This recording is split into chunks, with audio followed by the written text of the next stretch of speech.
That. Welcome everybody to the 62nd episode of Sports Goofs. Francisco again, joined with Andrew and Charles from afar. How are you guys doing? How's your week Not been? bad. How are you? It's going. It's going. You know, I'll talk about some numbers and some stuff. Our simulation series of baseball games. I've gotten close to 3,000 views in total. So over 9 games so far. So we're getting there with at least some people like me talking about ancient baseball players. That's great. Anything interesting? Nah. Not just playing games and working. Same old. All right.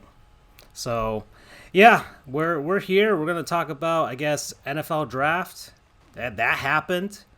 Players went places. College, I guess, college football programs are happy or sad, depending on how many players went for their respective programs. A lot of NFL teams are, well, they'll tell you they're happy, but some of them are probably sad in the background because they didn't get who they wanted. And a bunch of young players are very happy because they've made it. They've made it. And some might be sad because they didn't make it and might have to go to CFL for a bit. Who knows? Yeah. So let's start with the draft. Charles, we can officially say Mike Vrabel. His home was probably the best one out of all of them.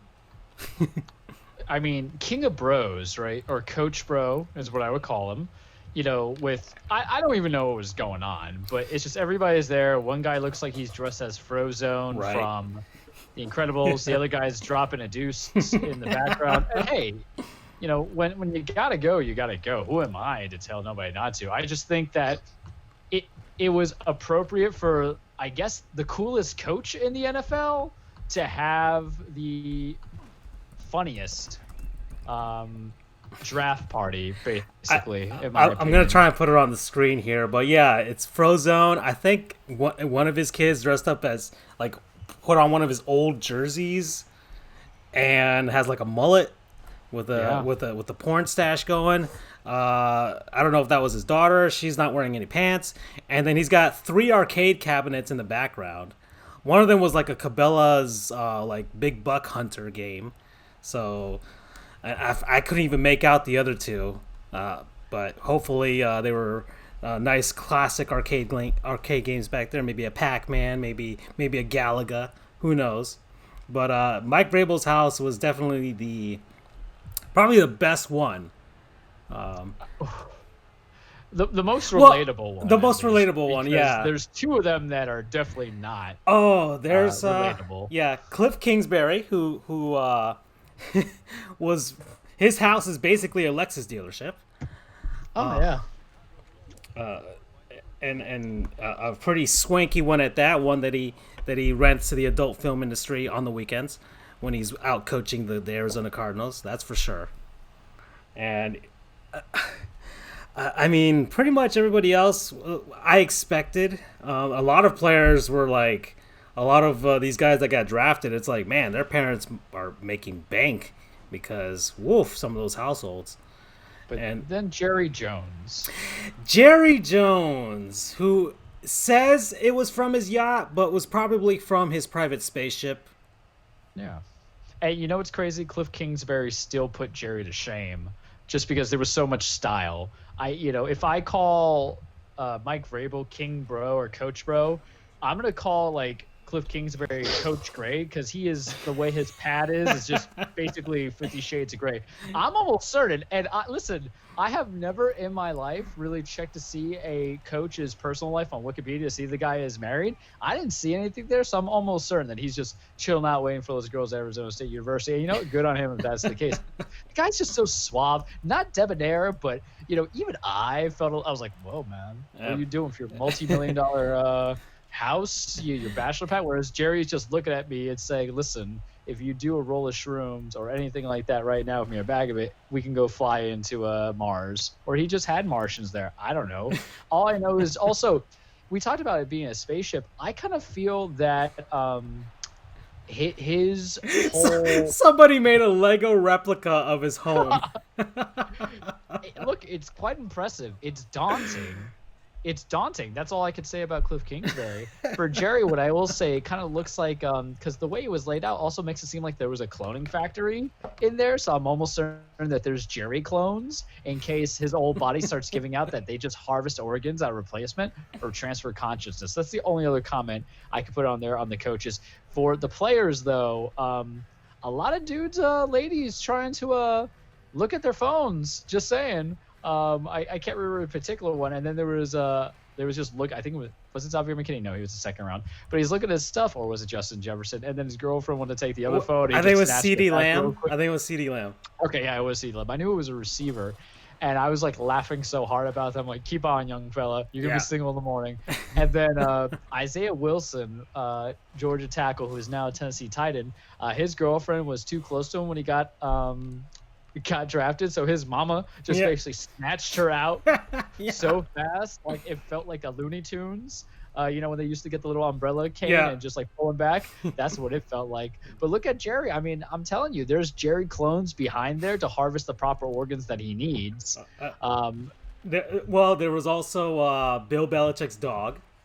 Yeah. Bruce Arians looking like a typical Tampa resident, just saying, with his little driving cap, his hoodie, and then just his pad, man. Like, respect to Bruce. I don't know how the hell you entice players to come sit with you, but you're a humble dude, the way I see it. There was the running joke that Bill Belichick traded out of the first round because he didn't want anybody to see where he lives. There was also the joke that his dog was the one that made that obscure Division II pick for the Patriots. It's just perfect. I mean, let me ask you this, because I know we got stuck with it for a while, but for what it's worth, and for those who are listening, go listen to Francisco and Charles's draft recap. Yeah. Around the 2-hour mark, we start talking about cereal.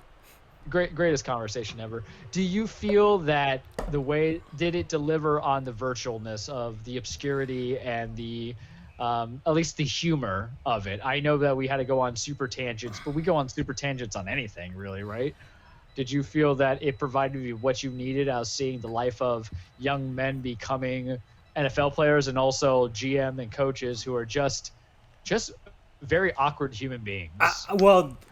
Okay, I did think that some coaches, like Bill Belichick especially, like the fact that his dog was there, the fact that his house isn't like the most flashy thing in the world, it seems like such a humble place for one of the guys you would say is one of the greatest coaches in football history. The fact that he has a human side to him with his dog there. And you know those guys are all like friends, Nick Saban and Bill Belichick, and I don't know. He's probably friends with Phil Jackson and Tony La Russa, and just a bunch. There's like a contingency of great managers and coaches that are just best friends. Illuminati? Yeah, there's basically probably a sports coaching Illuminati out there. But yeah, Bill Belichick and his dog, Mike Vrabel, just basically a bunch of teenagers in his house. He's just like, I've given up at this point, so we're not even gonna try and fix up this living room back here, you know. All the players, as far as I didn't see anything like anybody that's so humble where it's just like their living room on any given day, like pretty much all of their families dressed up their homes to show off to the world. A lot of players like were definitely their parents are loaded, but it was kind of nice seeing like Joe Burrows was really nice. Looked very humbling.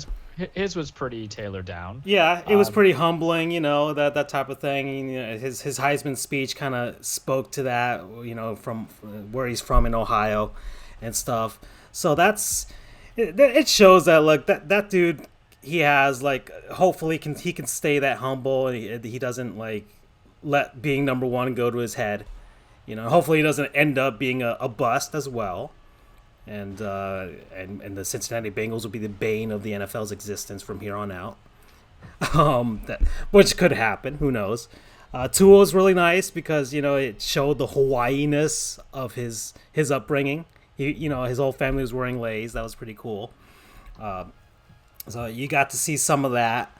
You got to see some emotion. That Cesar Ruiz, that was really nice. That was very emotional.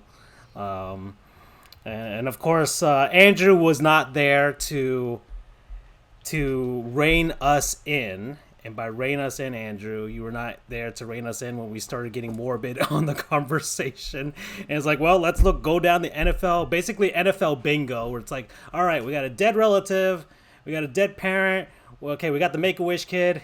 Some comments were said about the Make-A-Wish kid. Well, it was a St. Jude kid, not a Make-A-Wish kid. But Andrew, yeah, we said some things. It was more an indictment on the Cleveland Browns than anything else. Not that kid. And also on the NFL not being creative with their draft process. Day 2, we weren't even on this, but day 2, T. Higgins' mom fought drug addiction. Why? Yeah. Why do we need to just capitalize on this even more? I think they did the same thing with Demaryius Thomas. We're like, hey, she's doing life for dealing drugs back in the freaking 90s. Yeah. So there you go. Yeah, that was they definitely I don't know, just there are some where they're capitalizing on this guy's upbringing and poverty to kind of make a sad sap story or a rags to riches story right now, which really we shouldn't be doing. We should be celebrating his athleticism, the fact that he got to this point. But of course, it's ESPN / ABC / the NFL, so they're gonna do what they're gonna do, and of course that's the reason we had our little imaginary checklist. So Andrew, on behalf of me and Charles, we apologize for for bringing down the sanctity of this podcast once again. But you were not there. You're the moral compass. Exactly. You're the moral compass of the show. That's good. Exactly. You're the whole reason we don't keep mentioning 420 and 69 all the time. And by the way, we're 7 away from the 69th episode. We'll have to have a party for that one. Yeah. All right, Andrew.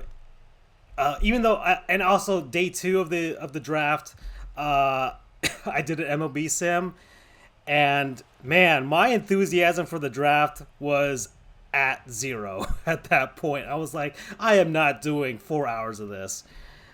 Anyways, Andrew, any highlights for yourself from the NFL draft? I know some UCF guys got picked up. Yeah, well, only one guy got picked up in the draft, and that was Gabe Davis, who was the one that I spent the most time talking about last week. He was picked up in the 4th round by the Bills. The dude is dedicated, I'll tell you what, because his draft party, I'm assuming it was in Sanford, which is where he's from originally. That's a suburb of Orlando, maybe an hour north, roughly 45 minutes north of Orlando proper, and his family was there, and also Mackenzie Milton. Derek Jeter is the Marlins' Lord and Savior. Mackenzie Milton is one of our Lords and Saviors. He brought us into a whole different era of UCF football, and is an incredible player, and undoubtedly will go into the UCF Hall of Fame at some point.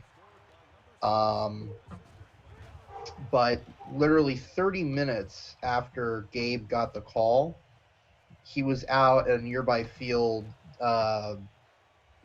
practicing routes with Mackenzie. That's pretty dedicated. Yeah.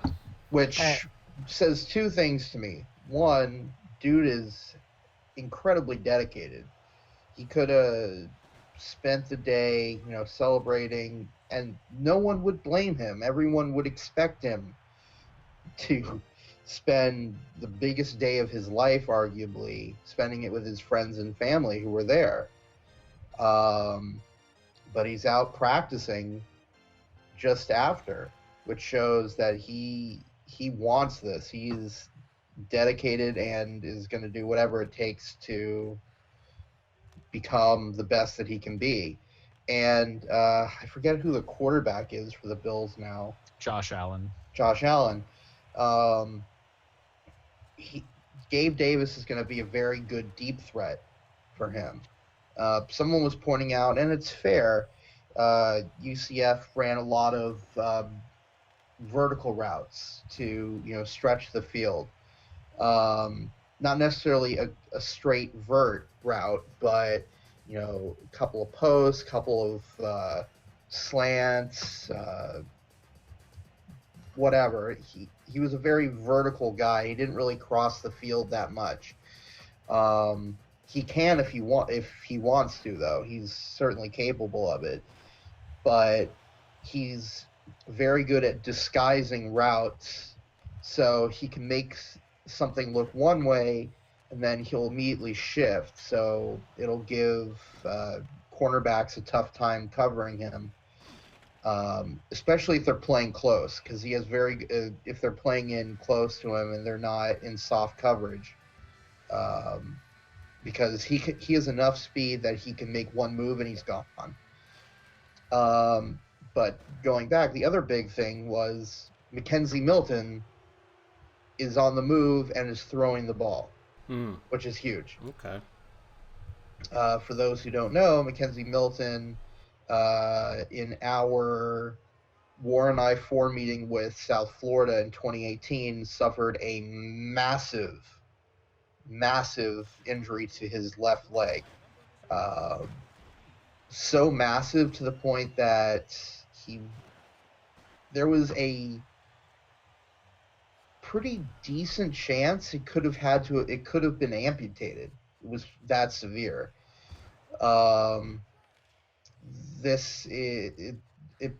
It makes Tua's injury, not downplaying his injury, or Bo Jackson's injury, it puts those to shame. The fact that he's even able to walk is a miracle. The fact that he's able to put weight on it is a miracle. The fact that he can throw is a miracle, because since that's his plant leg, it's his left leg. But the fact that he's able to throw in motion and do drop backs and whatever is unbelievable. So seeing that was, warmed the hearts of all UCF fans, and kind of put Bills fans on notice of who they're going to be getting. 3 guys got picked up as UDFAs, undrafted free agents. Adrian Killens, the running back I mentioned, already he was picked up by Philly. Already Eagles fans are commenting, wow, this dude is fast. And they're liking what they're seeing. Nate Evans was picked up. He was a linebacker, I believe. He was picked up by Duval, the Jacksonville Jaguars, and Neville Clark, who I mentioned last week. He got picked up by I forget who. It's going to kill me. I'll come back to it. To our common alma mater, FIU, a few guys got picked up, actually. One in the draft, who was James Morgan, Captain Morgan, as he was so called. From Green Bay, grew up in the shadow of Lambeau, started his career over at Bowling Green, transferred in to FIU with 2 years remaining, now a quarterback with the New York Jets. Yeah, I commented on, because Doug actually he tweeted about that too, that FIU quarterback, and I was like, what if This is the darkest timeline, by the way. What if, what if Morgan becomes the Tom Brady for the New York Jets, and Tua is just another continuous line of quarterbacks that passes by Miami? Maybe. Who knows? I love it. You never I know. love it. And Neville Clark, he's defensive back. I think he was I feel terrible as a UCF fan. I'm pretty sure he was a safety. He signed with the Vikings. He'll be teaming up with a teammate of his from 2017. That's Mike Hughes. So Vikings have picked up a lot of UCF guys in their history, either through the draft or just playing. Latavius Murray, running back, who's now with the Saints, last I recall. Clark is a cornerback. Let's see. Josh Robinson played with the Vikings. I think Jacoby Glenn, if I remember correctly, played for the Vikings for a bit as well. Let me see who else FIU got picked up as undrafted free agents. I know Anthony Jones got picked up. Anthony Jones, running back, gained national news for surviving a drive-by shooting, or as a matter of fact, back in 2018. Dude is very good, nice guy. I saw him a few times when I covered FIU games for RCFB. I forget where he's going. Unfortunately, Seattle. I don't pay as much. He's going to Seattle? Okay. I believe so. Unfortunately, I don't pay. Stanley, I feel like a terrible fan. Stanley, I forget. He was on defense. But I guess the big name, though, would be James Morgan. He was kind of the most notable player coming out of FIU, and he got drafted, I think, in the 5th round. No, 4th round. He got drafted ahead of Jake Fromm. He got drafted ahead of Gabe. Oh, and Jake Fromm. That's the irony, to point out. So let's see. Well, anyway, that's kind of the UCF FIU breakdown. All right. What else? So, Charles, how do you feel your Titans did? Yeah, given that this is all speculation, of course, but yeah. Well, I'll preface it like this because I think this is actually a good lead into it.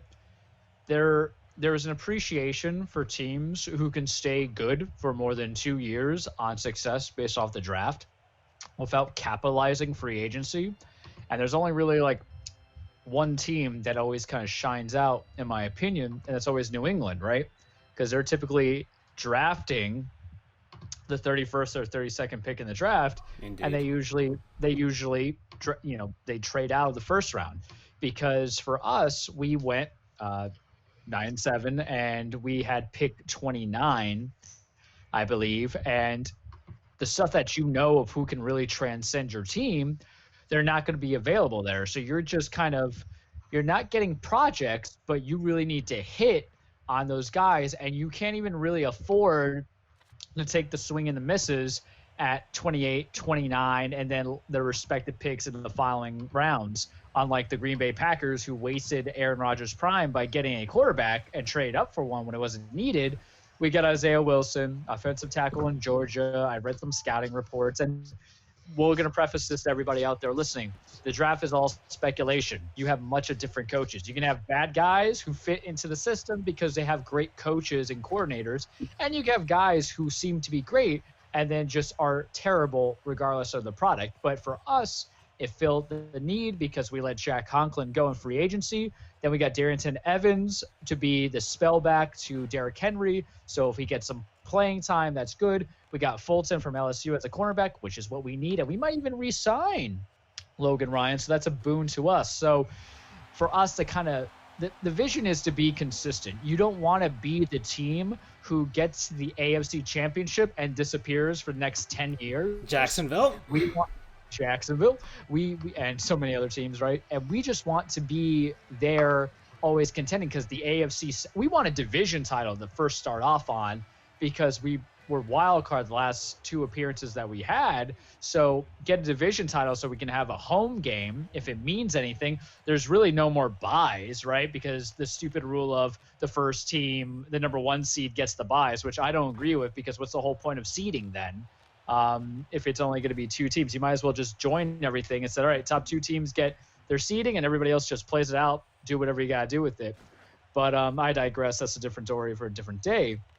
But especially since there's going to be an expansion of wildcard teams in the future. So for us, let's be the factory of at least division card, or division titles, especially since it's ours to take, because I don't really trust Phillip Rivers in Indy. Like, I think he was blackballed a little bit in Los Angeles, but I think the Chargers just wanted to go and get younger and not pay a quarterback $25 million a year, right? Yeah. Which is smart. That's really what it was, my personal opinion, because his stats were ugly, but there was a lot of problems with other teams. The Texans, they're pseudo cooked, pseudo not cooked. It's weird because Bill O'Brien's an idiot GM, but yet he's kind of a good coach. So it kind of meshes out to an average season where they went, I think, 11-5 this year, or last year, or 10-6. So as long as Deshaun Watson's there and healthy, even there's no DeAndre Hopkins, there's still maybe some weapons. So, but we can at least be competitive with them. Jacksonville's just done for a while. Even though Minshew Mania is appreciated by us, he did hand us our butt in one game, but that team is just so lacking. I like Jacksonville's draft. I think with Kevon Chason, and then I can't say his name, but the wide receiver they picked in the second round, and a few other guys that they picked up in the first round, because I got 2 picks and I can't remember now because I'm shooting from the hip here. But I think they're building the blocks to repair. Maybe you should have gotten a backup for Leonard Fournette as the future in case you're not going to keep him. Because do you want to pay him all that money? I don't know. But they still really don't have a dominant receiver. And Gardner Minshew, we might have loved him because he was better than Nick Foles in that system, but is he actually going to be consistently good for you? He looked great on paper. He was the best rookie quarterback, but is he just a serviceable starter, or is he actually a guy who can elevate your team? So It's there for us. That's what I want, because we're not in rebuild mode. We're not in relaunch mode. What we're trying to do is show that it's not a fluke season. And that's very hard when you have only like 4 or 5 picks and they're all late round picks, right?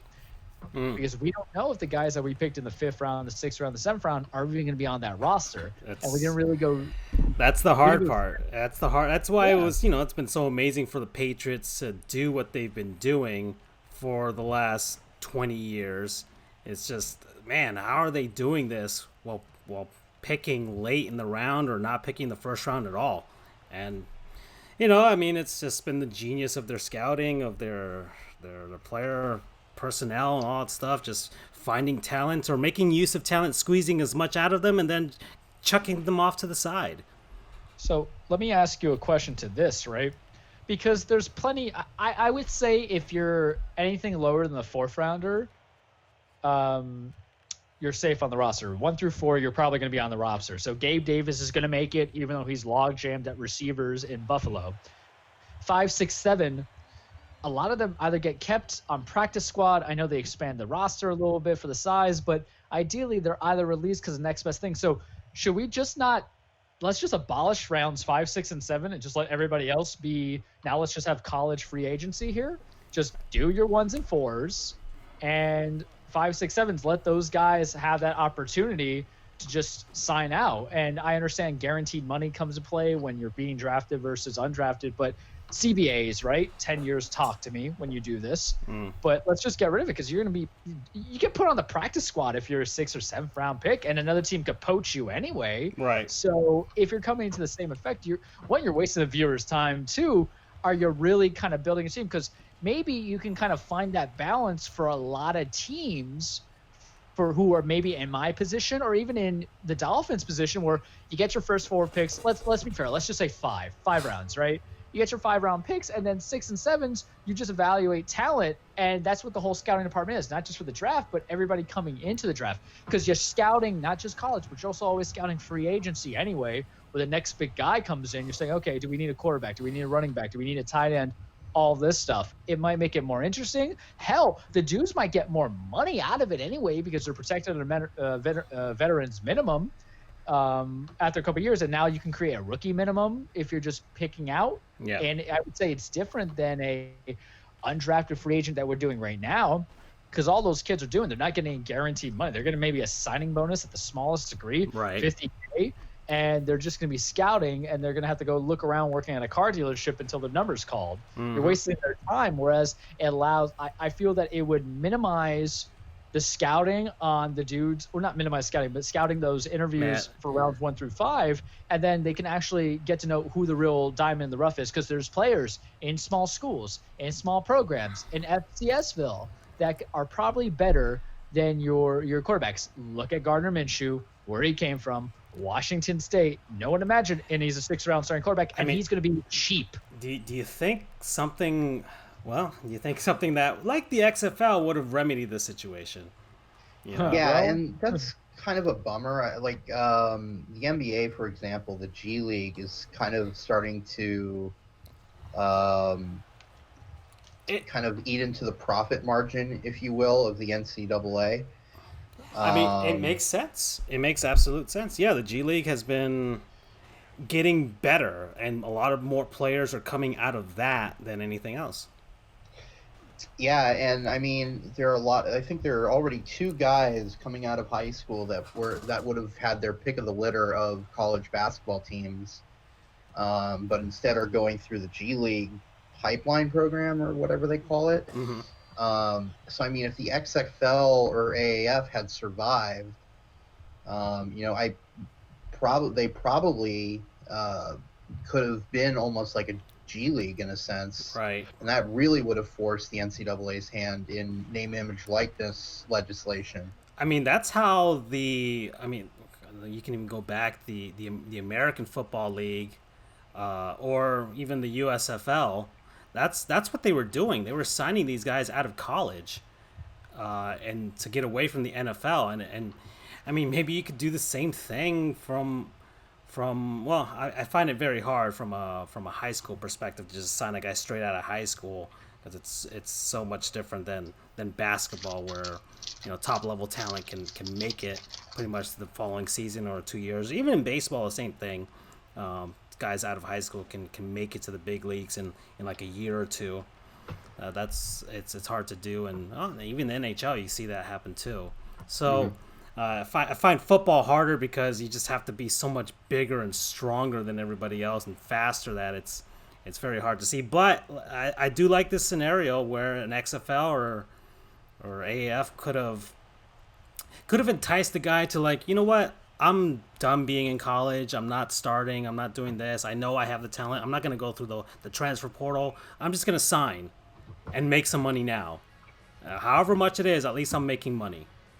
Right. And the thing is, everyone's thinking, how, well, at least some people, I'm sure, are thinking, how can this happen? The guys have to go through college. That's not true. The Hello. Basketball. There you go. Their rule is so it says nothing about them in college or whatever. Can you hear me? I can. Yeah, you keep dropping out. Yeah, Hello? You've been popping in and out there, so you're kind of okay. Well, you guys have been dropping out too. Okay. So I'll just repeat what I had just said. Exactly.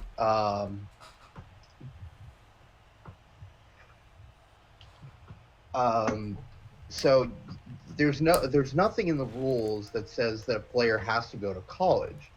All these rules are based on their age, in essence. More specifically, time removed from high school. The NBA, it's 1 year. Football, it's 3 years. So that's how you'll get redshirt juniors applying for the draft in football and seniors as well, because they're both 3 years out of high school. So if another XFL comes along, they could just spend 3 years honing their craft. And let's be honest, the guys they'll be up against are going to be a lot better than what they're going to face in college to some extent. Yeah, in I some mean, way. unless They'll because some of these guys, they're former NFLers. I'm just using NFL for an example, but this applies also to NBA or college basketball. These are former NFLers. These are, high draft picks, guys that could have gone to the NFL but didn't for some reason, or just couldn't cut it, or these were the cream of the crop in college. Um, so this is going to sound horrible. You're removing sort of some of the dead weight, if you will. Everyone has the annual tradition of, would the best college football team beat the Browns? Or I guess this year it would be the Bengals. And the answer is always going to be no. And the reason why is because if you're in the NFL, you are naturally the best of the best when it comes to college. Even if your team sucks, you are still the best players coming out of college. Whereas you don't necessarily have the best players coming out of college, even for the top college football team, because invariably some guys aren't going to even come close to being drafted or spend time in the NFL. Yeah, So that's kind of like I mean, same argument for baseball. I mean, there's some guys that are just awesome college baseball players, but and they get drafted and they can't make it out of the minors. They just can't. So if the NFL even had a minor league system, those guys probably would not even make it out of that. I mean, and I know this isn't exactly a great analogy because he was just lazy and didn't put the work in, but Jamarcus Russell, that's like primo example of how a guy was an absolute stud in college and just did not pan out in the NFL.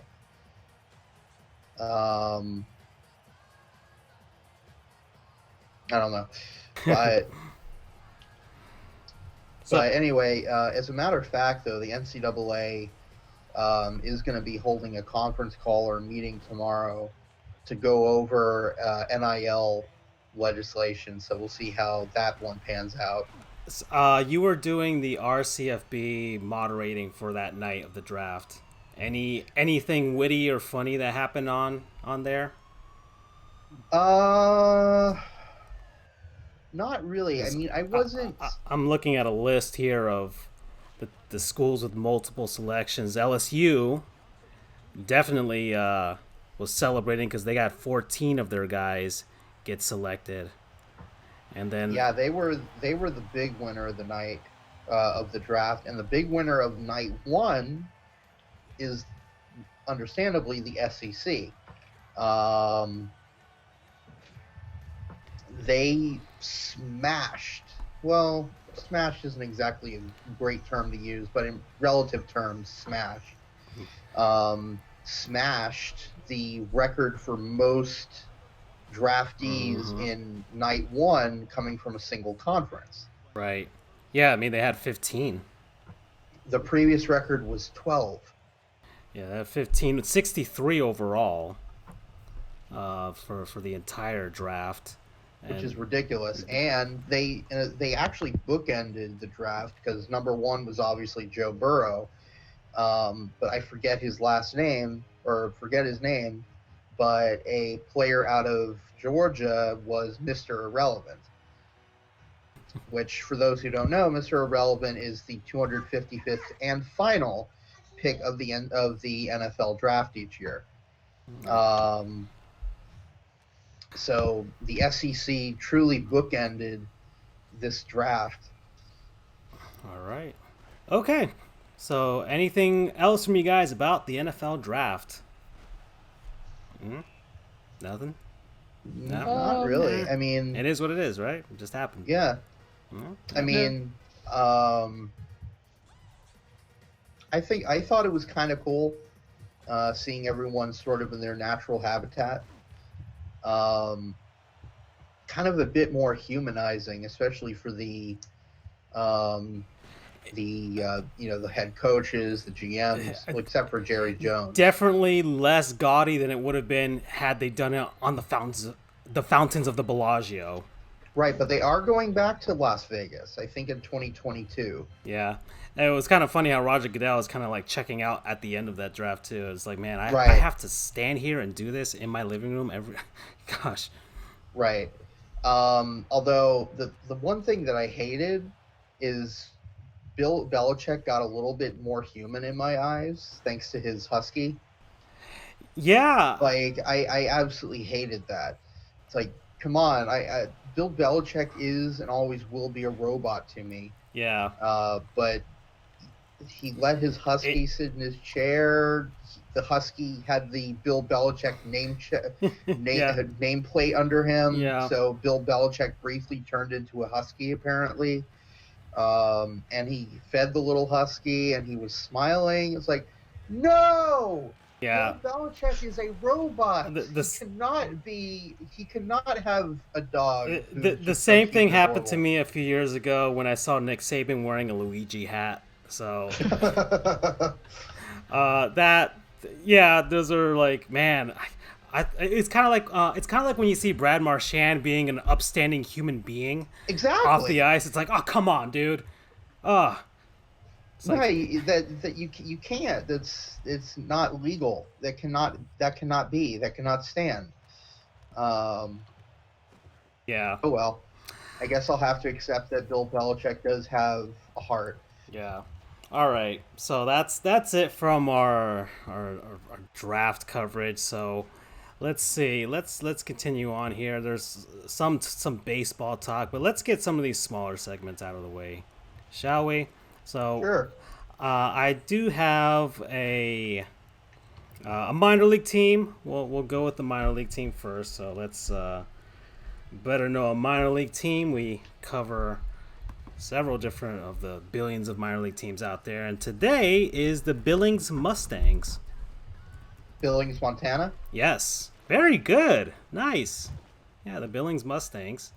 They play out of the Pioneer League for that's the rookie advanced class of minor league baseball.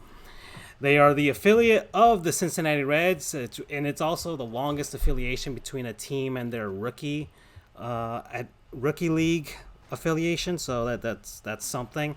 They were previously affiliated with the Kansas City Royals, the Seattle Pilots, the St. Louis Cardinals, the Pittsburgh Pirates, and the Brooklyn Dodgers.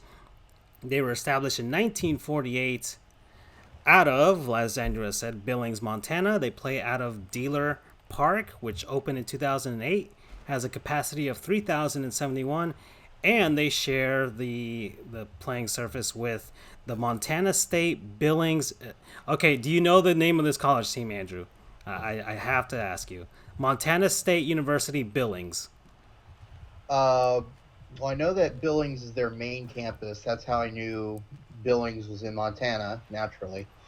Give me a second. Because I know University of Montana is the Grizzlies. My cousin went there. And I know that Montana State is a cat of some kind. I'm going to run with Bobcats. No. Montana State Billings is the Yellow Jackets. Huh. Yeah. Interesting. I must be thinking of another Montana State then. I think you're just thinking of just straight up Montana State, not Montana State Billings. Okay. But yeah. Well, I'm going to have to check to make sure that I got that one right. But, okay, Montana State Billings. So, yeah, Montana State Billings, Yellow Jackets, that's their baseball team. And they've won 15 championships since 1948. And then I've got the list of former alumni here. 2 Hall of Famers, George Brett and Trevor Hoffman, are on this list. And let's see. Notable guys from the past that I can recognize at least. Let's see, Billy Hamilton. We got Miguel Rojas. Todd Frazier. Continuing on here, Todd Frazier. Let's see. I don't recognize any of those guys. Jay Bruce. Travis Wood. Joey Votto. Edwin Encarnacion. Adam Dunn. Austin Kearns. So anyone of any sort of note that came through Cincinnati. Yep, Aaron Bleepin Boone. Paul Bacco. Yeah, once again, Trevor Hoffman, Reggie Sanders.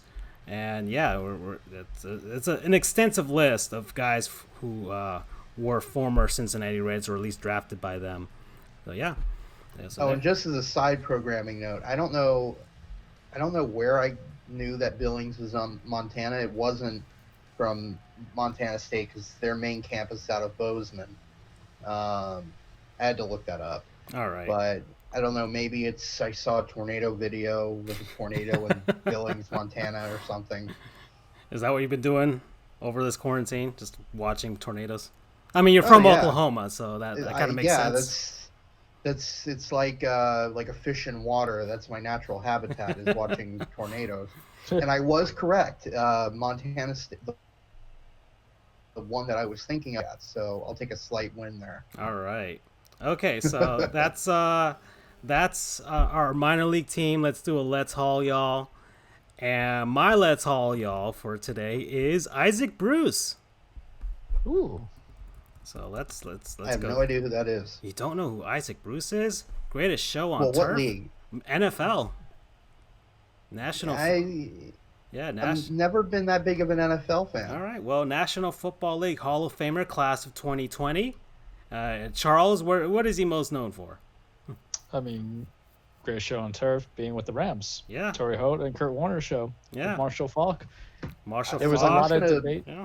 I'm just gonna throw a guess out there. He was the guy that made the game-winning tackle in Super Bowl, whatever. No, he was not. But yeah, he's a wide receiver. He's from Fort Lauderdale. Yes, most known for his time with the Los Angeles briefly, and then the St. Louis Rams. I don't know if it was him or Torrey Holt that still has that deep connection to St. Louis because of it. But I think it was Isaac Bruce. Yeah, it might have been. Check on that as you're doing this. Yeah, because it's hard for those guys, even though he did briefly play for the LA Rams. I mean, his career was in St. Louis. They won a Super Bowl in St. Louis. That's where their championship is. I didn't know this. He finished his career with the San Francisco 49ers last 2 years. But yeah, 4-time Pro Bowler, second team All-Pro 1999, NFL receiving yards leader in 1996. The Rams did retire his number 80.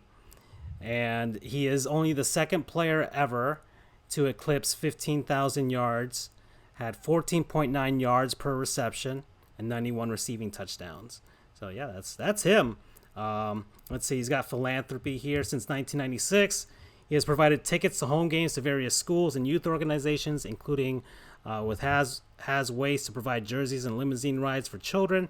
He was a United Way spokesman in 96 through 97 and United Way African American Leadership Giver 97 through 99. In 2008, he recorded a public service announcement and personal voice message for the Respect campaign against domestic violence. So he is an all-around good guy. So there you go, Isaac Bruce. I'm just surprised it took him so long to get into the Football Hall of Fame. I mean, he retired. I don't know what's their standards with regards to how long you have to be retired before they vote on you, because I don't know if there were some people like wavering on him being a first ballot guy. I don't know how that works. I know how it works in baseball, but I mean, regardless, he should have been in there, and now he's in there. So I'm checking right now because I want to comment on that. As far as his college is concerned, he's out of Memphis. He was drafted in the second round in 94, 33rd overall. So there you go.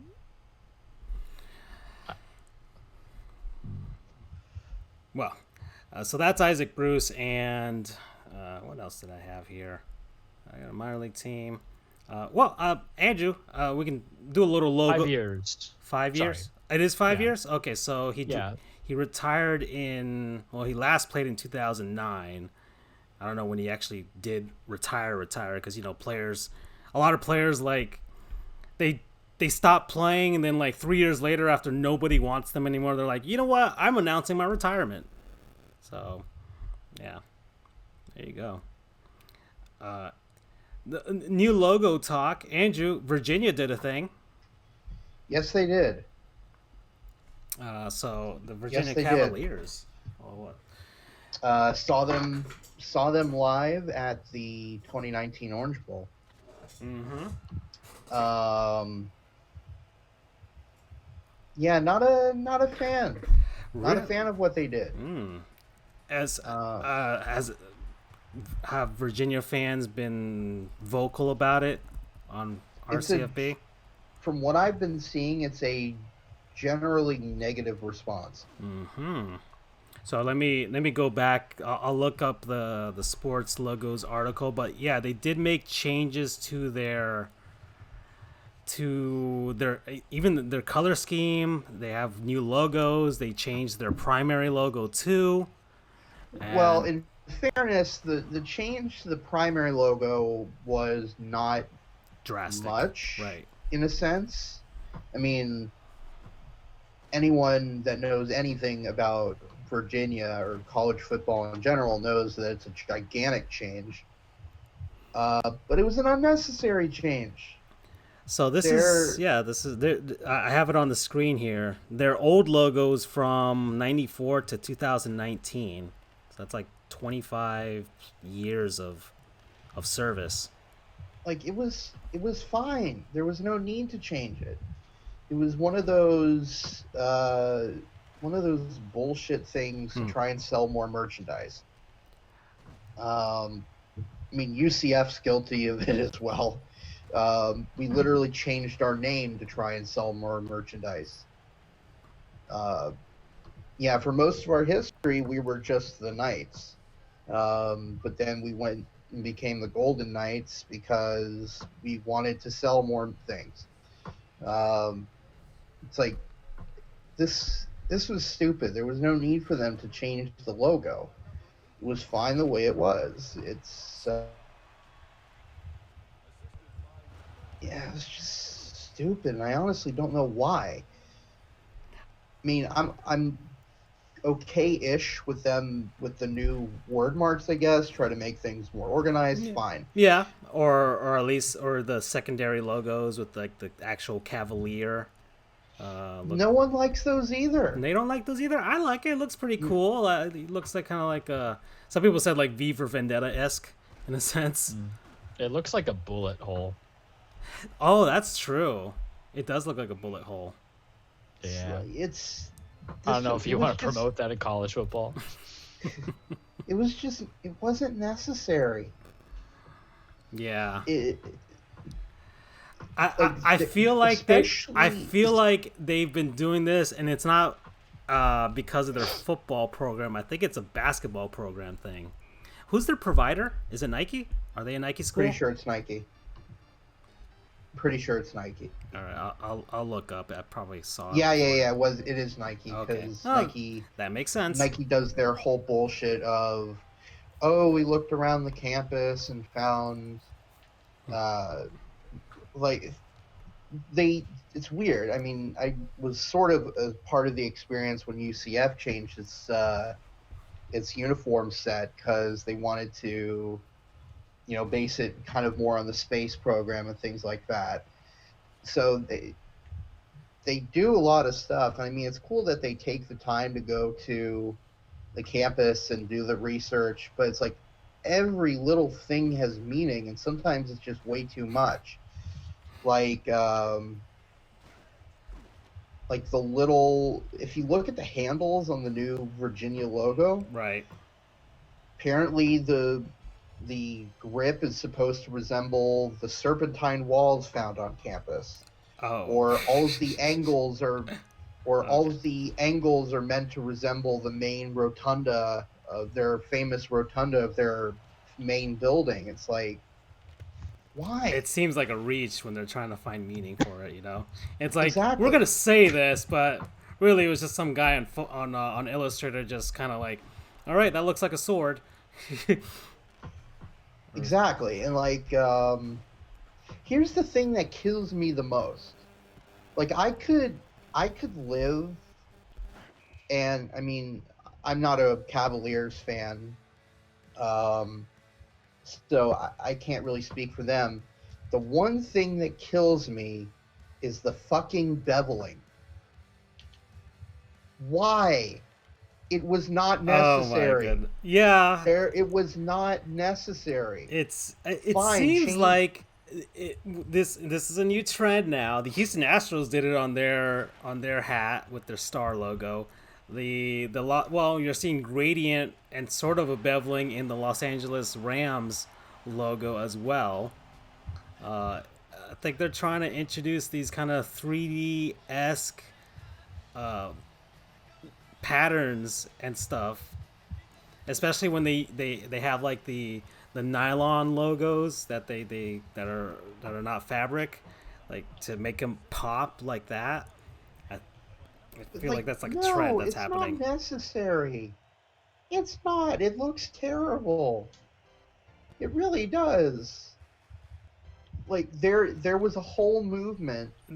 Um, There's a nice pe- clean minimalism to their previous logo. That's true. that's the thing. They will inevitably go back to their old logo because this trend of beveling is going to get tired after a couple of years. They'll use the current template, but they'll just remove the beveling and just leave it white like it used to be. Exactly. And the thing though, even though it was white, it they could use it in orange, they could use it in blue, they could use it in white.